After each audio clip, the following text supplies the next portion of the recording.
Buenas noches, 9 de la noche y arrancamos. Arrancamos un Cerca de Ti y lo hacemos con Francisco González, nuestro abogado. ¿Qué tal? Buenas noches, ¿cómo estás, Javi? Muy bien. El repaso mensual, un poco de los temas que van pasando por ahí, pero temas de actualidad, pero desde tu punto de vista, desde el punto de vista judicial. Arrancamos, si te parece, con el caso Ábalos, Koldo, Mascarillas, en definitiva. La actualidad convulsa Sí. y es preocupante, fíjate, que yo tenga que venir a hablar todos los meses sobre actualidad, o sea, que la actualidad en España, la actualidad informativa, sea principalmente actividad jurídico-política, que la política esté siendo pasada por el tamiz de los juzgados de forma constante, es preocupante. Y es mucho más, aparte del caso Ábalos y Koldo, tenemos Kitchen, tenemos Gürtel, posiblemente tenemos todos los que vamos a tener. El caso Montoro, que para mí es el más grave que ha habido en la democracia, y te voy a explicar por qué. Porque el caso Montoro, Javi, es un caso en el que presuntamente se habría legislado a la carta. Es decir, el ministro de Economía y Hacienda habría legislado para que determinadas personas que luego acabaron beneficiándole a él o al Partido Popular pudieran pagar menos impuestos. Y que a mí, que se pueda manipular en un determinado sentido al legislador, es algo que como demócrata me produce verdadero pavor. Esto, para que la gente lo entienda, es como el que tiene un poquito de dinero y vais a hacer un traje a medida para que le quede. Tienes algo de dinero y lo quieres blanquear, ¿no? Porque para eso se legislaba en ese momento. No solamente era blanquear, sino además reducir determinados tramos de impuestos, anular determinados tipos impositivos para que al final la cuenta de resultados me saliera rentable. En detrimento que de llamaban otros. Aquellos, ¿no? Afinado, bien afinado, ¿no? A mí, fíjate, para mí ese es el caso más preocupante, sobre todo porque implica a otras instituciones del Estado, a otros poderes del Estado.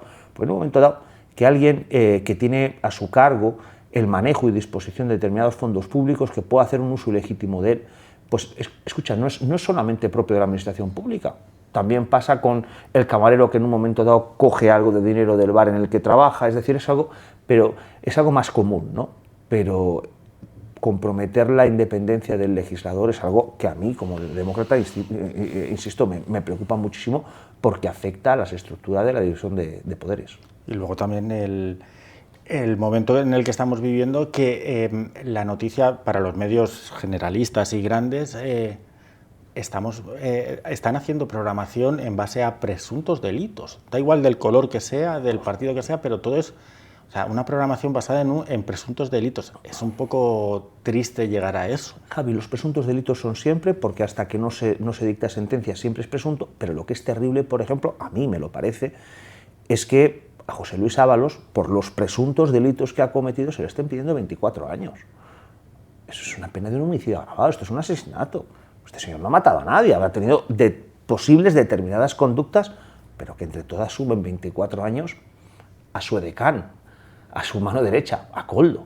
Pedirle 20 años me parece atroz. O sea, no digo que si han hecho algo que no debían, deban ser castigados, pero las penas en este caso no están siendo proporcionales. A mí, esto me viene estamos todos los días metidos con esto, viendo noticias y a mí me viene recurrentemente a la cabeza, y quizás no debería de hacerlo y quizás soy un imbécil, pero bueno, me viene mucho el caso de Ortega Cano, por ejemplo, el torero. Mamado como una cuba, mató a alguien, que es un homicidio, ¿no?, en un volante, 4 años, y por buenas conductas y no sé qué, creo que al final quedó en 2, una cosa así. En prácticamente nada. Eso es indigno que pase en un país. Absolutamente. Para mí esto no es un ejercicio de limpieza democrática. Y luego analicemos al tercero en discordia, Aldama. Que ese es el que reparte el bacalao, parece ser. No, el que dijo que lo iba a repartir, el que dijo yo sé muchas cosas y las voy a decir, al final todo fue pirotecnia, fuego de artificio, mucho humo, pero realmente no hubo absolutamente nada. Pero a la hora de recibir las peticiones fiscales, Ábalos 24, Koldo 20, Aldama 7. Claro, esa es una cosa. Estamos ahora en espera de la sentencia, ¿no? Estamos en ese periodo, que ahora te preguntaré más o menos cuánto tiempo calculas tú. Pero si ya se han pedido las condenas, esas son inamovibles. Quiero decir, a lo mejor para Koldo y para Ábalos terminan siendo menos años, pero no podrían ser más para Aldama. Si se le han pedido 7, 7 tope. Tenemos efectivamente un límite penológico en los escritos de acusación. Es decir, para Koldo y Ábalos puede ser lo que se pide o menos, nunca más, y para Aldama nunca más. ¿vale? Por más que haya modificaciones, por más que haya habido modificaciones finales en los escritos de calificación del fiscal, a lo que tú te enfrentas en la sentencia es a lo que te has enfrentado durante el juicio. Y a la pregunta que me haces, que es muy interesante en relación con qué tiempo va a tardar la sentencia, no podemos saberlo, porque va a depender, en primer lugar, de la claridad u oscuridad de los hechos. Si los jueces lo tienen muy claro, a favor o en contra, van a tardar menos tiempo. Va a depender de la voluntad que tengan de fundamentar el fallo, que yo además espero sinceramente que en un sentido o en otro hagan las cosas bien. Y te voy a decir por qué. Porque en este caso lo que pueden hacer es especialmente importante para los justiciables, para todos nosotros. Y te explico por qué.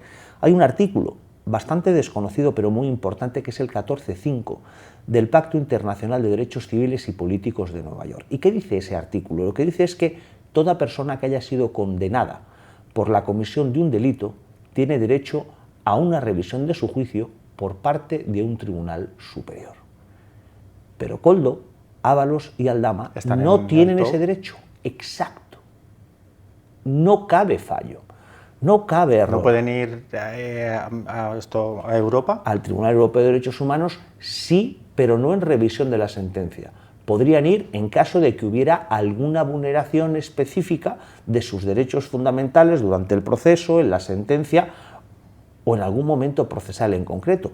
Pero no pueden decir, oiga, usted se ha equivocado a la hora de valorar la prueba y yo realmente no soy culpable. Ese derecho no lo tienen. Que eso yo es algo además con lo que he batallado muchísimo en los medios en los que intervengo, porque mucha gente dice, es que los políticos tienen un estatus privilegiado porque son aforados. Bueno, pues mire usted, el aforamiento no es ninguna bicoca, porque en caso de error judicial no tienes derecho a subsanación por vía de recurso. Y además el aforamiento no es algo, Javier, que se hace en favor del político, es algo que se hace en favor del funcionamiento de las instituciones democráticas. El aforamiento lo que pretende proteger es el normal funcionamiento de las cámaras. Me explico. Tú imagínate que hubiera un determinado partido que de repente quisiera modificar las mayorías parlamentarias interponiendo denuncias o querellas contra determinados miembros del partido contrario. Voy interponiendo el procedimiento, me los voy quitando de en medio y cada vez con menos votos puedo alcanzar la mayoría parlamentaria. No olvidemos que el ingreso en prisión del señor Ábalos supuso una modificación del sistema de mayoría parlamentaria. Es decir, que este señor haya ingresado en la cárcel con carácter preventivo, además, a mi juicio, de manera absolutamente injusta. Oiga, vamos a ver, este señor ha estado a disposición del tribunal durante todo el procedimiento. Además, estaba yendo al Congreso de los Diputados todas las semanas al ejercicio de su función. La prisión provisional, que en el fondo es un avance de una condena que no se ha producido, se producirá en su caso ahora, que lo van a juzgar si lo condenan. La prisión provisional es algo excepcional. ¿Me puede decir usted por qué a este señor le ha metido usted en la cárcel a finales de octubre, principios de noviembre del año 2025 hasta el día del juicio? ¿Por qué ha estado 6 meses en prisión provisional? No. Usted permita que este señor disfrute de su libertad. Y si luego usted lo condena, le mete en prisión y hace lo que tenga usted que hacer. Es que fíjate que en una situación parangonable se produce una solución absolutamente distinta. ¿Cómo puede el ciudadano entender que, hablo de políticos, ¿vale? O de gente del ámbito político, Ábalos lleve ahora mismo 6 meses en prisión preventiva y Begoña Gómez, a la que se le piden 14 años de cárcel por unos delitos que habrá cometido o no? Eso está por ver. Pero que esta señora no solamente no haya ingresado en prisión, sino que la semana pasada o hace un mes estuviera acompañando a su esposo en viaje oficial en China. Oiga, pues si está usted sometida a los rigores de un procedimiento judicial, lo normal es que se establezcan determinados mecanismos de garantía, entre los cuales está la incautación del pasaporte, para que usted nos podamos asegurar que no se va a sustraer a la acción de la justicia. Es decir, en asuntos paragonables se han producido soluciones absolutamente distintas que el ciudadano no entiende, porque rozan el absurdo. Pero no somos nuevos, con perdón de la palabra, en estas cagadas judiciales no somos nuevos. Acuérdate con Rosell, el presidente del Barça, se pegó 2 años siendo inocente en una cárcel. Sí, y luego el hombre pidió una indemnización. Es que fíjate, además que esto es lo terrible de esta situación. Tú imagínate que ahora Ábalos es declarado inocente. Vamos a ponernos en que sea declarado inocente. A este señor le corresponde, según nos dice la Audiencia Nacional, en granítica jurisprudencia, una indemnización de entre 4 y 6.000 euros por año de prisión. Es decir, si una persona está en prisión 6 meses, ¿vale?, como pudiera ser el caso de Ábalos, pues te corresponden 3 o 4.000 euros de indemnización. ¿Quién en su sano juicio va a estar en la cárcel ese tiempo por ese dinero? Y encima, y escúchame, esto es curiosidad, ¿y de ese dinero tú tienes que cotizarlo a Hacienda? Obviamente. O sea, que encima ni eso. Obviamente sí, pero lo que sucede es que como es un concepto indemnizatorio, las indemnizaciones hasta una determinada cuantía están exentas de pago. Vale. Por tanto, como son bastante exiguas las cantidades que perciben, aunque pudiera ser tributariamente relevante, al final acaba no siéndolo. Pero, por ejemplo, en el caso que tú comentas, en el caso de Sandro Roussel, ahí se pidió por parte de sus abogados una indemnización millonaria porque decían que no podíamos ir a la cuantificación genérica, sino que teníamos que hacer una cuantificación más específica porque este señor tenía una actividad empresarial intensa y se había acreditado que había habido un lucro cesante mucho mayor y se le concedió una cantidad bastante mayor, pero te aseguro que infinitamente menor que la que le hubiera podido corresponder de haber estado en la calle. Y en cuanto a meteduras de pata judiciales, si es que mira, para mí el procedimiento judicial más importante de la historia de este país, que fue el enjuiciamiento del 11M, el hecho para mí más atroz, ¿no? el atentado terrorista quizás más sanguinario y además de la historia reciente. Si es la mayor vergüenza judicial de la historia de este país. Vamos a ver, mira, por no sabemos qué intereses, no sabemos. En primer lugar, a día de hoy, que por cierto el delito ha prescrito, tú imagínate, claro. O sea, si se encontraran pruebas, el delito está prescrito.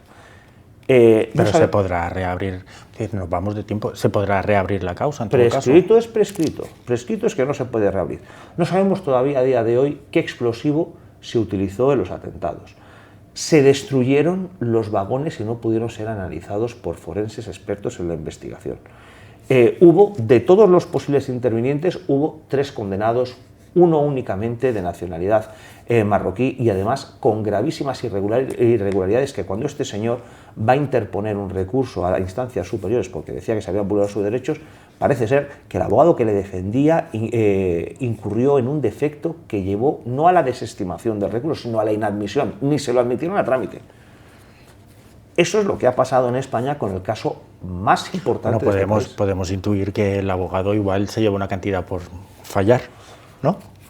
Yo prefiero no intuir... Tenemos que cambiar de tema, que nos vamos. Dale. Solo una cosa con esto del caso. ¿Te atreves a hacer una apuesta aquí conmigo? ¿Inocente o culpable? Culpable, y a Ábalos le caen entre 16 y 20. Muy a mi pesar. Bueno, yo te voy a decir inocente. Pues mira, tu apuesta... Y por una motivación política. Pues escucha, pues si sale lo que tú dices, yo te recomiendo que me vaya al psiquiatra. No, todo lo contrario, que formalices tu apuesta, porque sabes que se puede con determinadas casas de apuestas formalizar la apuesta, porque la solución total de Ábalos estoy seguro que se paga como a 1,50 o 1,80. O sea, ¿eso qué significa? Pues ¿Cuánto me llevo? Por cada euro que pones te dan 50 o 80 euros, es decir, pues si pones 500, pues estaríamos hablando de que te tocarían entre 25 y 30.000, no creo que estuviera nada mal. O sea, y adopto a Ábalos. Claro, sí. Escucha, avanzamos. Luego, ahora vamos a tocar el derecho internacional si nos da tiempo. Tenemos que hacer las cosas muy cortas, que si no, la reforma de la ley de justicia. ¿Cómo resumir esto? Caótica por innecesaria, Javier. Mira, el problema yo creo que la justicia no necesitaba una reforma. Cuando tú reformas algo que realmente no necesita ese cambio, no necesita esa modificación, lo único que generas es una polvareda que te impide funcionar con normalidad. Imaginemos una casa. Si tu casa está bien y te pones a reformarla, pues los albañiles lo que van a generar es ahí una atmósfera llena de polvo que parece Londres, pero realmente no estás mejorando lo que ya había. Con la justicia había un buen sistema, el sistema tenía sus defectos, por supuesto, después de un montón de años de funcionamiento, pero funcionaba. Lo que había que hacer era invertir en medios. ¿Me dejas que explique a nivel calle lo que yo entiendo por reforma de justicia que han hecho? Yo entiendo que antes estaba como muy departamentado los juzgados, ¿no? por instancias, ¿no? Sí.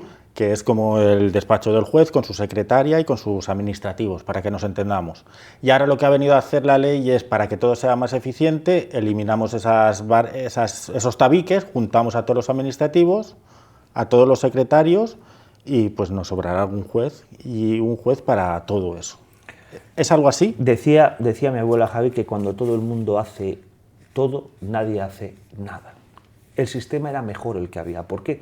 Porque teníamos asignado a una persona, con un secretario, a un juez, con un secretario judicial y con un elenco de funcionarios para la tramitación de un determinado asunto, y todo el mundo sabía a quién dirigirse. El problema está en que ahora cualquiera puede hacer cualquier cosa, y al final es lo que te digo, nadie acaba ocupándose de nada. Tú imagínate una gran causa, una instrucción importante, no ya solo en asuntos políticos, también en asuntos de narcotráfico, un asesinato importante, como por ejemplo el que no me gusta hacer menciones autorreferenciales, pero el del asesinato del alcalde de Polop.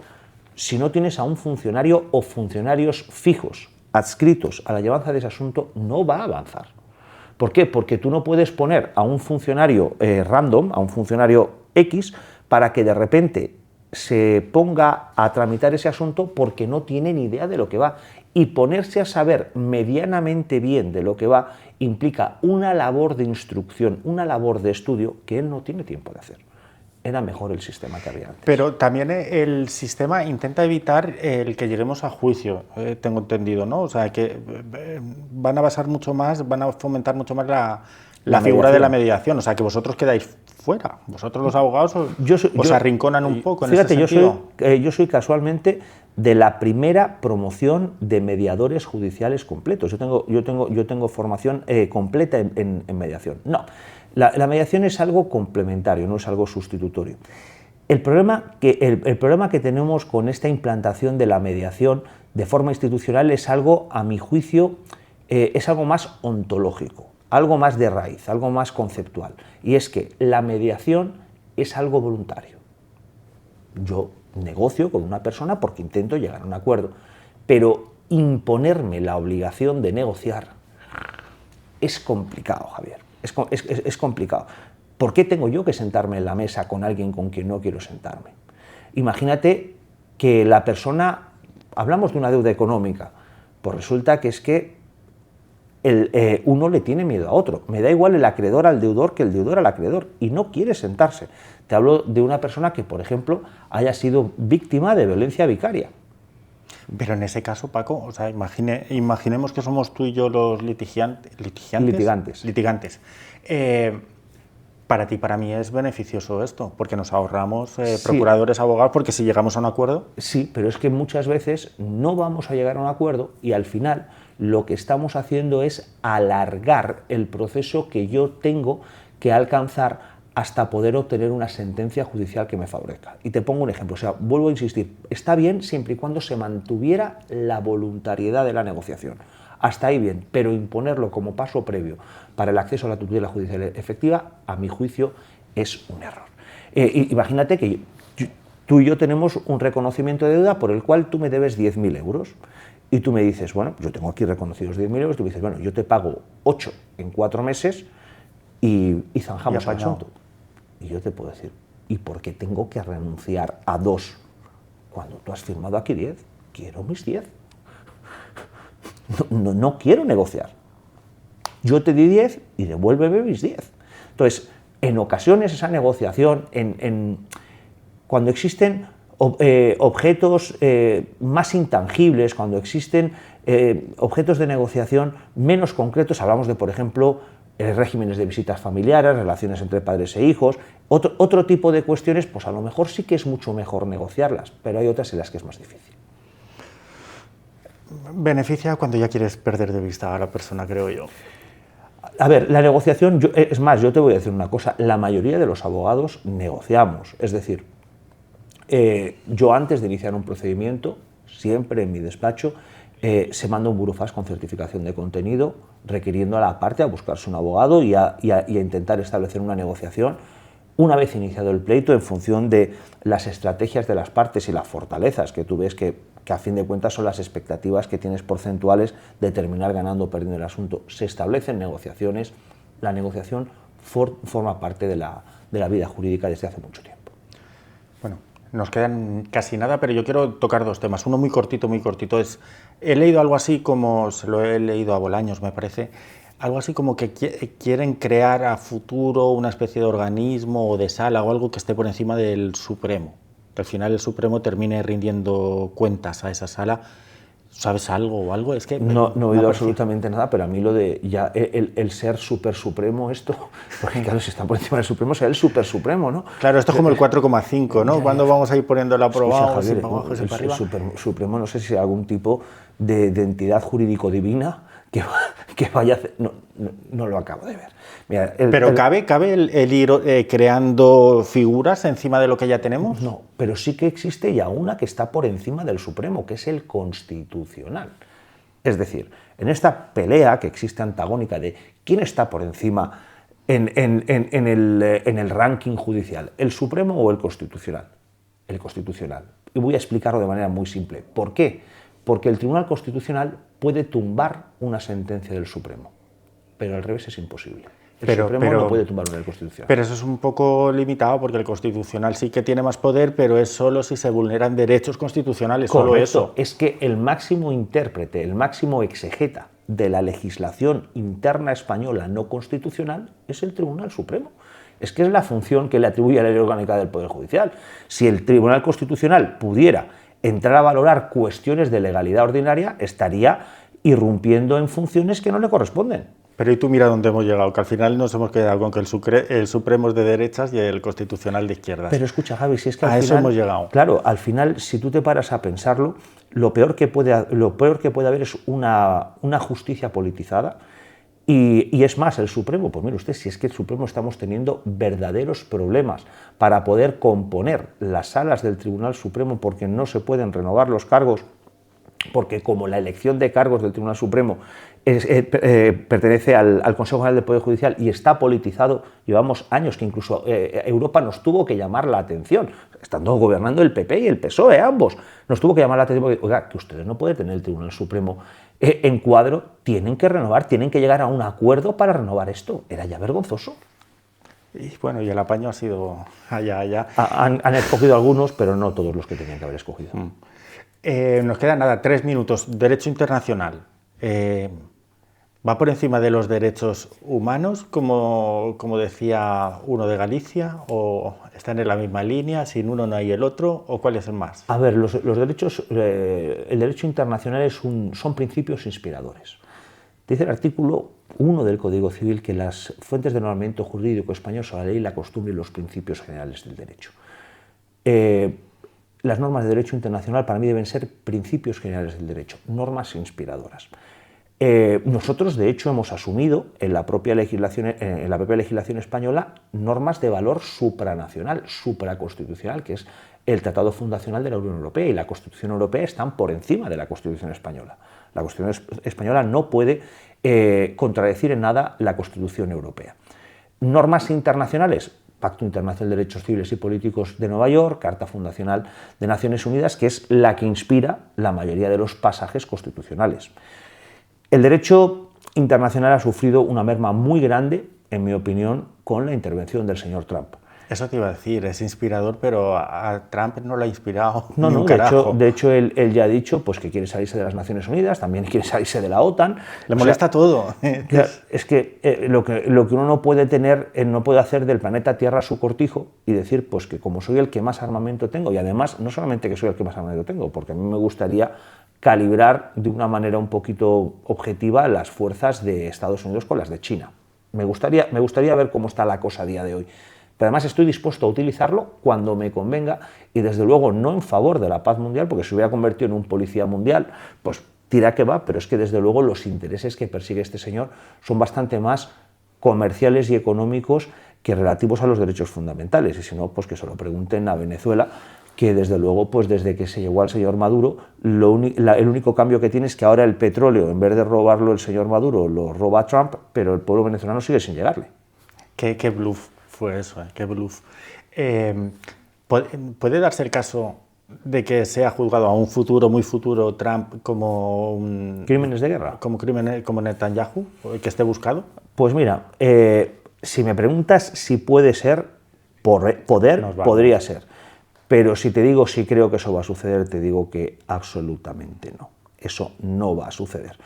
Igual que no va a suceder que Putin sea juzgado por crímenes contra la humanidad por lo sucedido en Ucrania, ni Netanyahu por lo sucedido en Gaza, ni por lo que próximamente ya ha dicho, porque ha dicho Trump que no está en Cuba porque no tiene tiempo, porque el portaaviones lo tiene ocupado en Irán, pero que en cuanto salga de Irán... Es que tiene una agenda el tío. En cuanto salga de Irán lo manda a Cuba. Y lo de Groenlandia se le ha olvidado. Esto no se sé, le ha habrá olvidado. que refrescárselo. Está cogiendo el petróleo de Venezuela. Date cuenta, Venezuela son 301.000 millones de barriles de crudo para pagar los 70.000 millones que prometió a los groenlandeses por comprar Groenlandia. Es decir, va a comprar Groenlandia con el petróleo a base de petróleo.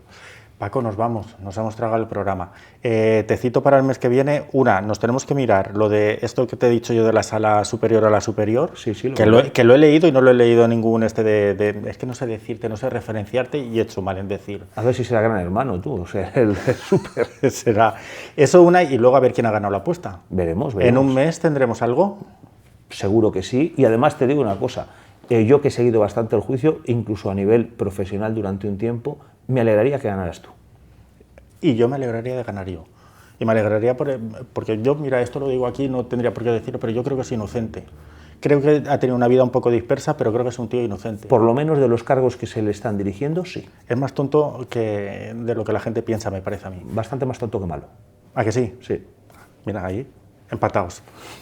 Nos vemos el mes que viene. Hasta el mes que viene. Y a ustedes, la semana que viene, aquí estamos. Chao.